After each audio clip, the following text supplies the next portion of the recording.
Assalamualaikum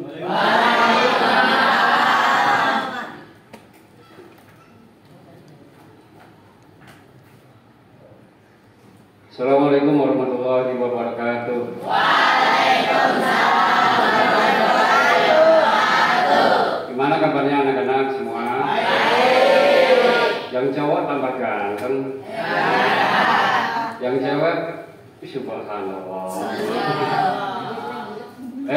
Hari ini, pagi ini kita belajar mengenai goreng Al-Quran. Namun sebelum kita belajar, kita mulai pelajaran pagi ini dengan bersama-sama membaca basmalah. Bismillahirrahmanirrahim. Baik, sebelum dilanjut, Bapak ingin tahu dulu. Ini semuanya hadir ya, mana KM-nya siapa? Iman. Semuanya hadir? Iman. Alhamdulillah. Sip, jaga semangat, jaga disiplin. Sebab apa? Rasulullah pernah bilang sahhalallahu thariqan.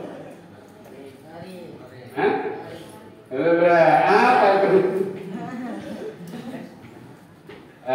Barang siapa yang menuntut ilmu, maka Allah akan memudahkan jalan menuju surga. Makanya kita jaga semangat kita untuk menuntut ilmu. Baik, tentang pertemuan kita akan membahas bacaan gharib dalam Al-Quran. Ya. Sekarang sebelum kita masuk ke materi, Bapak pengen tanya, ini siapa ini yang masih ngantuk?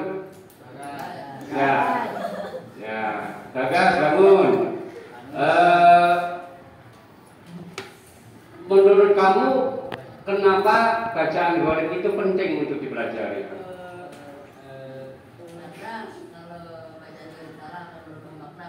Ya, benar nggak? Mantap, sip, benar sekali. Kurang lebih seperti itu ya. Terus ini buat mak-mak nih. Nah, mak-mak. Menurut kalian, salah satu lah, bacaan gharib itu apa sih? Nih yang paling semangat. Ayo, apa Neng? Yaitu bacaan yang samar atau asing, tidak seperti lazimnya bacaan pada umumnya. Oke, samar atau asing. Gharib artinya samar atau asing. Yang asing apanya? Bacaannya. Bagus. Baik. Untuk menyingkat waktu, di sini akan Bapak mau menyampaikan mengenai, kalian bisa lihat di slide ya. Kita ini pertemuan pertama di semester 2. Untuk bacaan gharib nanti kita ada 5 subbab. Ada 5 subbab. Ada imalah, ismam, tashil, naql, sama mad qasr. Bisa diulangi? Nah, kita yang pertama dulu. Yang pertama yaitu bacaan gharib dalam Al-Quran. Kalian kelihatan ya di layar ya? Kelihatan. Yang pertama, kita sebelum ini memasuki materi, kita harus tahu tujuan pembelajaran, yaitu memahami dan menganalisis bacaan imalah, ismam, tashil, naql, dan mad qasr agar terbiasa membaca Al-Quran dengan baik dan benar. Kemudian kriteria ketercapaian tujuan pembelajaran, kalian akan dikatakan mencapai tujuan pembelajaran apabila yang pertama bisa mendeskripsikan pengertian bacaan gharib. Misalnya imalah itu apa, ismam itu apa, tashil itu apa, naql itu apa, mad qasr itu apa. Itu namanya mendeskripsi. Terus yang kedua, menjelaskan ketentuan bacaan gharib dalam Al-Quran. Kalau bacaan imalah itu seperti apa? Ya, itu namanya menjelaskan ketentuan. Kalau ismam itu seperti apa? Letaknya di mana? Itu namanya menjelaskan ketentuan. Terus menentukan contoh bacaan dalam Al-Quran. Jadi kalian kalau sudah tadi yang pertama menjelaskan ketentuan, habis itu bisa menentukan. Yang ini cara bacanya seperti ini, gitu ya. Terus mengidentifikasi bacaan Al-Quran termasuk apa? Letak atau posisinya di mana? Di surat apa? Ayat berapa? Kenapa? Karena ini hanya di beberapa tempat. Ya. Terus mendemonstrasikan berarti apa? Mempraktekkan. Setelah Bapak ngasih contoh bacaannya, kalian mempraktekkan. Kenapa? Praktek biar bisa. Kemudian yang terakhir menyimpulkan cara membaca bacaan Al-Quran, kurang lebih sama kayak yang di deskripsi. Terus berikutnya, nih peta konsep bacaan Ghalib ada 5 ya: imalah, ismam, tasdil, naql, mat, dan qasr. Kita ulang bareng-bareng. Yang pertama, imalah, ismam, tasdil, naql, mat, qasr. Bagus, diingat-ingat. Kemudian pertama kita mengenal seperti tadi disinggung sedikit oleh salah satu teman kalian, yaitu Bu Haji siapa? Ersa, ya luar biasa.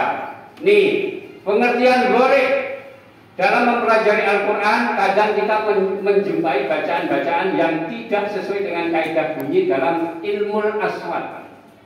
Ilmu aswad itu kaidah cara membunyikan. Ya, terus bacaan-bacaan tersebut dikenal dengan istilah apa? Ghalib. Apa? Ghalib. Kemudian ghalib merupakan isim sifat dari kata gharaba yaghribu yang artinya tersembunyi atau samar atau boleh dikatakan asing. Itu ya. Menurut ulama qurra, ghalib adalah sesuatu yang perlu penjelasan khusus karena samarnya pembahasan atau karena rumitnya permasalahan, baik dari segi huruf, lafal, arti maupun pemahaman yang terdapat dalam Al-Quran. Berarti rumitnya permasalahan baik dari segi pertama apa? Huruf, terus lafal, terus arti maupun pemahaman. Nah, dalam hal ini kita membahas yang akan kita bahas imalah, ismam, tasdil, naql, mat, qasr. Baik.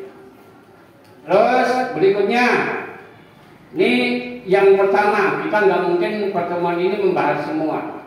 Nggak mungkin 5-5-nya dibahas dalam pertemuan ini. Makanya kita pertemuan ini hanya akan fokus pada bacaan imalah. Coba salah satu baca. Ayo dibaca. Siapa yang suaranya lantang? Ayo. Siapa? Baik. Dibaca. Pengertian imalah. Masa nggak kelihatan? Imalah secara bahasa atau lugah berasal dari lafal amala yamilu imalah. Artinya apa? Condong atau miring. Itu secara bahasa. Kemudian secara istilah ada 2 pengertian. Yang pertama, mencondongkan bacaan harokat fathah pada harokat kasroh sekitar 2/3. Yang pertama mencondongkan kata-katanya. Yang kedua, memiringkan bacaan fathah ke arah bacaan kasroh atau memiringkan bacaan alif ke ya, ke arah ya. Ya. Oke. Dari sini sampai sini udah paham anak-anak? Ya. Yang jadi catatan berarti A ke I. Terus fathah ke kas. Diingat-ingat itu. Kemudian ini pembagian imalah ada 2. Yang pertama imalah sugro, yaitu imalah yang setelah bacaan tersebut masih diwasalkan. Diwasalkan itu apa? Disambung atau dilanjutkan pada lafal lain, sehingga tidak berhenti di situ saja, nggak boleh diwakafkan atau nggak boleh dihentikan. Yang pertama, ini menurut Imam Hafiz, nih bacaan imalah sugro atau bacaan imalah secara keseluruhan menurut Imam Hafiz hanya ada di satu tempat, yaitu di surat apa? Hud ayat 41. Selain itu tidak ada. Menurut pendapatnya siapa tadi? Imam Hafiz. Ya. Terus ayat tersebut adalah wa qala kabu fiha bismillahi majreha wa mursaha. Tulisannya majroha. Pada lafal majroha maka ia dibaca majreha. Kenapa? Karena tadi fathah cenderung ke kas atau alif cenderung ke ya. Ya enggak? Terus itu tadi imalah yang pertama. Terus yang kedua ada imalah kubro. Kalau tadi diwasolkan, kalau ini diwakafkan, yaitu setelah bacaan imalah tersebut diwakafkan sehingga berhenti di situ saja, nggak bisa diwasolkan, harus diwakaf. Terus kriteria imalah kubro adalah semua lafal Al-Quran yang akhirnya terdapat alif maksurah. Alif maksurah itu apa? Alif yang kayak huruf ya tapi nggak ada titiknya. Nih, terkecuali nama orang atau istilahnya isim alam. Apa? Isim alam atau nama orang. Tuh, ntar Bapak tanya salah satu contoh isim alam apa, ya? Nih, kalau di sini contohnya apa? Menurut Imam Waros, ini pendapatnya Imam Waros. Nih, akwa dibaca akwe. Kita praktek bareng-bareng ya. Akwe, yo. Akwe. Terus watake. Terus istarne. Terus fatarwe. Bagus. Terus sampai sini ada pertanyaan apa bisa dilanjut? Bisa dilanjut? Bisa. Bagus. Terus sekarang ini kalau memang kalian udah paham, kita ini nanti tugas kelompok bisa 3 sampai 5 orang, ya. Nanti apa? Setiap kelompok harus megang Al-Quran semua sehingga bisa melacak. Oke? Paham? Terus diskusikan bersama teman-teman kelompok mengenai imalah, mulai pengertian, ya kan? Terus cara membacanya, terus mengapa imalah itu muncul. Ya, didiskusikan di kelompok kalian. Terus cari bacaan imalah kubro. Berarti yang pendapatnya Imam Waros yang kedua, ya enggak? Terus lalu tulislah ayat tersebut dan terdapat pada surat dan ayat berapakah contoh tersebut. Misalnya Wadduhe, berarti surat Ad-Duha ayat 1. Paham? Oke. Terus yang ke berapa ini? Kelima ya. Kelima, carilah isim alam, nama orang. Contoh, Bapak kasih contoh. Yahye nggak boleh, harus Yahya. Kenapa? Karena dia nama atau isim alam. Ise nggak boleh, bolehnya Isa, nggak boleh Ise ya. Kenapa? Karena dia isim alam atau nama Berikutnya, semua jawaban ditulis dalam selembar kertas atau lebih. Boleh, mau 10 lembar boleh. Terlalu rajin kalian. Terus tuliskan semua anggota kelompok kalian. Tugas dikumpulkan pada pertemuan berikutnya. Berarti pertemuan minggu depan. Ya. Sampai sini ada pertanyaan. Pak, kenapa imalah kubro tidak diterapkan di Indonesia? Kenapa imalah kubro tidak diterapkan di Indonesia? Bagus pertanyaannya. Kira-kira ada di antara kalian yang bisa menjawab nggak? Hah? Kenapa? Karena di Indonesia, nih kembali ke sini. Di Indonesia hanya menerapkan bacaan Imam Hafiz. Paham? Jadi kalau kalian menerapkan ini misalnya Aziz, misalnya Aziz jadi imam tarawih. Wadduhi walaili idza sajada di demo sama emak-emak. Itu imam beneran enggak sih bisa baca enggak? Kenapa? Karena masih asing dengan pendapatnya Imam Waros. Ya, paham? Nah, sementara di Indonesia hanya menerapkan pendapatnya Imam Hafiz. Ya, paham? Paham nggak? Paham, bagus. Ada yang tanya lagi? Siap, Bu Haji. Baca imalah atau hanya ada di satu tempat? Kalau bacaan imalah, khususnya imalah sugro, hanya ada di satu tempat, yaitu di surat apa? Hud, ayat 41.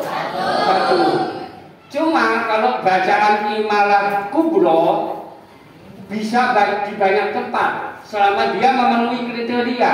Kriterianya apa? Dia diwakafkan dan dia setelahnya alif maksuroh. Apa itu alif maksuroh tadi? Ya, tapi tanpa titik, kayak huruf ya tapi tanpa titik. Ya. Dan dia harus diwakafkan, nggak boleh wadduhi walaili idza sajada, nggak boleh. Bolehnya wadduhi, tidak dulu, tinggal ngopi. Nah, walaili idza sajada berhenti. Itu namanya diwakaf, nggak boleh dilanjutkan. Tuh, paham ya? Paham, bagus. Barangkali itu karena waktunya udah hampir habis ya. Semoga kalian tetap istiqomah dalam belajar Al-Quran, termasuk bacaan boleh. Benar ya? Nah, jangan lupa tugas kelompok nanti dibagi 5 orang per kelompok. Boleh yang cowok duluan, maksudnya yang cowok semua, cewek semua. Atau misalnya kalau kelompoknya nanti kalau 5 terlalu banyak, boleh dibikin 4 kelompok, 1, 2, 3, 4, biar simple. Ya kan? Ya, nanti minggu depan dikumpulkan. Jangan lupa nama-namanya dituliskan. Dan ingat, semuanya harus terlibat. Ya, tujuannya biar bisa. Barangkali itu cukup. Semoga kalian tetap semangat. Kita akhiri pertemuan pada pagi ini dengan bacaan hamdalah bersama-sama. Alhamdulillahirabbil alamin. Akhiri, assalamualaikum warahmatullahi wabarakatuh.